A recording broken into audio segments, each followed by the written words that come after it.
Hello dear viewers, I see you are all dressed in your finest and ready to learn about plants. Today's video topic is one that has been explored in almost every form of media. It's about a character that is very deeply integrated into the very foundation of nature itself. A doctor who only wanted to help the world and was punished for it. Now, let's get on to Swamp Thing. Origin explored in detail. I'm Andrew Lapomardo, your narrator, and this is Marvelous Videos. A creation of Len Wein and Bernie Wrightson. There's no denying that the character of Swamp Thing has gone through a multitude of changes over the years. Please note that the Swamp Thing that made its debut in the 92nd issue of House of Secrets back in the year 1971 is quite contrasting to the Swamp Thing that we are pallying with today. Of course, we have had numerous characters taking up the mantle of Swamp Thing, but to be honest, it is the original Swamp Thing, Alex Olsen, followed by Alec Holland, who have been the most popular. So, here's the thing. With DC coming to terms with the fact that the original Swamp Thing, aka Alex Olsen, was developing into an accepted, admired, and well-desired character, he was expeditiously given an update by his creators and revised to Alec Holland, or, in other words, the character of Swamp Thing that one is the most acquainted with today. Also, credits to celebrated English writer Alan Moore for taking over the title and reinventing Swamp Thing into a much more formidable character. Today's video is going to be all about the Avatar of the Green, exploring his origins, delving deeper into his appearance in comic books as well as other forms of media, to understand how the Defender of the Green has evolved over the years. It's going to be an in-depth analysis, so you better be ready for this. Before we go into our explanation, we have a very small request. If you like our content, please support us by subscribing to our channel. This is a small click for you, but for us, it means a lot. Thank you. Let's begin.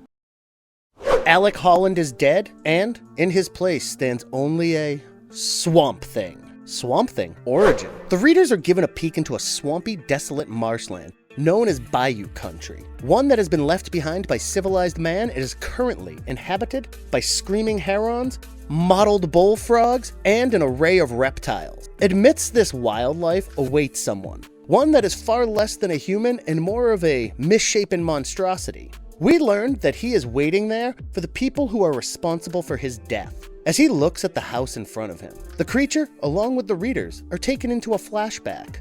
Federal agent Lieutenant Matthew Cable is seen dropping scientist Alec Holland and his wife Linda in front of the same house from before. We learn that the Hollands are working on a biorestorative formula, one that is capable of providing a solution to literally every country's food shortage problems. And because their work is invulnerable to the government, the authorities want to keep their location top secret, hence putting them up in a remote cabin, one that is in the middle of nowhere. Before leaving, Cable assures them of their safety, as they will be a patrol car constantly in the area. A few days later, the scientists are almost halfway through their research when Alec decides to try out the formula. With him testing out the compound, he is able to trigger hormonal growth in a plant. It goes without saying that the duo is absolutely thrilled. Suddenly, they hear a knock at the door, and, thinking it to be Matt Cable, Alec tells Linda to open the door. The scientists are greeted by a trio of men. One of them introduces himself as Ferret, and tells them that they'd like to have a word with him in private. Alec is alarmed by their sudden intrusion, and asks them how they managed to get past the patrol car. But according to Ferret, he surely has other significant matters to talk about. Ferret tells the duo about their private organization and their level of interest in purchasing the latter's biorestorative formula. So much so that they are even ready to offer the scientist a blank check in exchange for exclusive rights to their formula. With Alec telling the men that their formula isn't for sale, Ferret decides to convince Alec using a different technique. However, with one of the men noticing a car coming towards the cabin, Ferret decides to leave with his men. Before leaving, he tells them to give his offer a serious thought and promises to come back.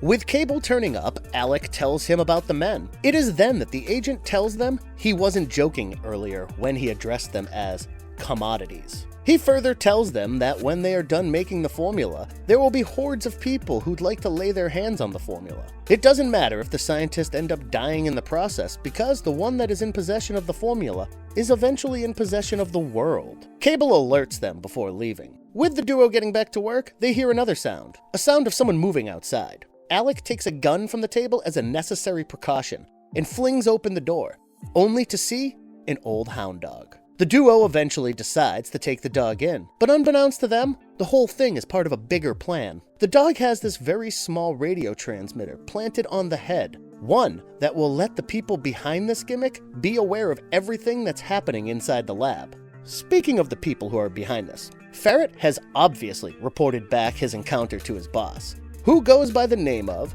Mr. E. The boss is ready to give the Hollands the same offer, but if they refuse again, he is okay taking extreme actions against them. Ferret returns back to the cabin as promised with his men. Alec is seen to be angrier than before and threatens to call the cops if they don't leave. One of the men gives Alec a hard blow and renders him unconscious. Next, they are seen planting a bomb below the lab table. As Alec regains his consciousness, he thinks the thugs have left, but soon discovers the ticking bomb underneath the table. Panic! As he tries to deactivate it, the explosive detonates. Alec's body not only catches fire, but also gets drenched in endless unclassified chemicals. Horrified and screaming in pain, he runs out of the cabin and somehow lands himself in the bog. His body is seen vanishing underneath. A few days later, Linda and Cable are seen arranging a small funeral service for Alec. But what they are not aware of is the fact that the biorestorative formula blended with Alec's flesh and then further reacted with the plant life of the swamp, eventually turning him into a grotesque-looking swamp thing. But even with him having the same understanding and consciousness as Alec, the creature cannot speak. Anyhow, now that we know who the misshapen monstrosity is, let's get back to the present storyline. Cable and Linda are seen returning to the cabin, and by the looks of the weather, it is going to be a long rainy night. The Swamp Thing is seen keeping a watch over them, and also waiting for Ferret and his men to come back. All of a sudden, the hound dog is seen running outside. The readers can clearly make out that the dog has been asked to do so by its real master. Telling Linda to lock the doors after him, Cable runs after the dog to get him back.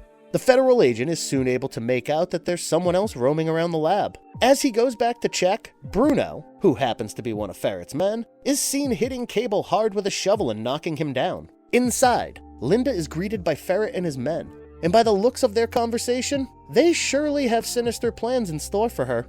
As for the Swamp Thing, he temporarily gets distracted by the hound dog, who is seen running towards the bog. Realizing that the dog will drown, he helps him get out of the swamp. But suddenly, it dawns upon him that he has left behind Linda all alone and rushes back, only to find her dead. The Swamp Thing is inconsolable at first, but upon hearing the sound of a car starting outside, he goes rampant. Of course, the men are petrified to see the creature chasing them, and their car crashes straight into the swamp. As Bruno makes his way out of the car, he looks at the monster, one that isn't human anymore. Swamp Thing grabs him first and throws a heavy punch at him, using his moss-encrusted fist. Ferret, by then, has taken out his pistol and is aiming at the creature. He fires a shot. He shoots again, and then again. And it goes without saying that Swamp Thing is impervious to bullets. After all, you can't kill a man that's already dead. And Ferret meets his death at the hands of the monster. Right after that, Cable is seen reaching the scene and shooting at Swamp Thing. Holding Swamp Thing responsible for the death of Linda, he aims his gun at the monster to arrest him. But Swamp Thing simply walks away from him, deeper into the wilderness. The comic book ends with someone inside some kind of tower located miles away from the Louisiana Bayou, asking his pets, or let's say monsters to be more precise, to bring him the Swamp Thing. Apparently, he is the one that they have been in pursuit of for ages.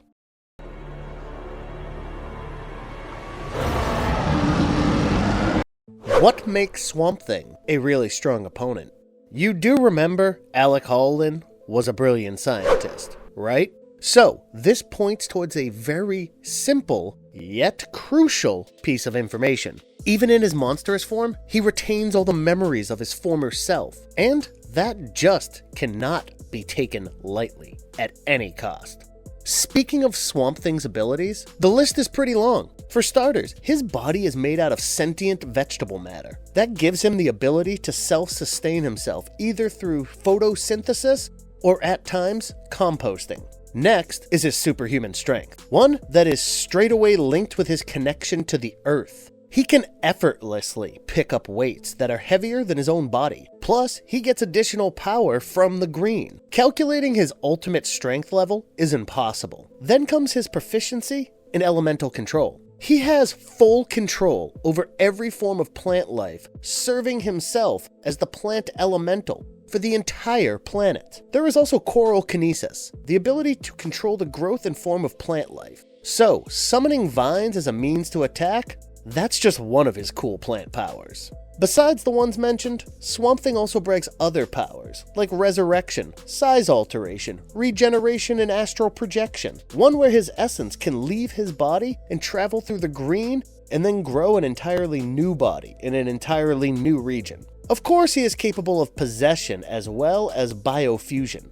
The latter indicates that he can grow many copies of himself. His power of illusion casting lets his victims go through horrifying and agonizing hallucinations. Last but not least, as long as there happens to be plant life, Swamp Thing will always have an access to harbor his consciousness. In short, he is immortal. It's over, Ivy. Huh? Swamp Thing's wrath and other forms of media. While there are no second thoughts regarding Swamp Thing's extensive comic book history, one cannot disregard the fact that the character has inspired 2 live-action movies and a lot more. To begin with, there's Wes Craven's 1982 superhero horror flick, Swamp Thing, followed by a sequel titled The Return of Swamp Thing, directed by Jim Wynorski in 1989. The character has made an appearance in Joseph Stefano's 1990 sci-fi action-adventure TV series titled Swamp Thing, spanning 3 seasons and generating 72 episodes. Then, there is the 1991 animated TV series, also titled Swamp Thing, which had Canadian voice actor Len Carlson giving the voice to the character. Voiced by Mark Hamill, the character has recurrently appeared in the Justice League action animated TV series. There is also Gary Duberman and Mark Verheiden's 2019 superhero horror TV show titled Swamp Thing, where the character makes an appearance. The series explores the origin story and has Andy Bean essaying Alec Holland and Derek Mears as the Swamp Thing. Speaking of video games, Swamp Thing was released as a video game back in 1991 for the Nintendo Entertainment System and Game Boy Color. Voiced by Chilambwe Washington, the character appeared in DC Universe Online. Voiced by Michael Dorn, the character has appeared in DC Infinite Crisis. There is also LEGO Batman 3 DC Superheroes, where the character has made an appearance and is voiced by JB Blank. And if you liked our content, don't forget to leave a like and subscribe to us if you haven't already. Have a good one, and be safe. Thanks, everyone.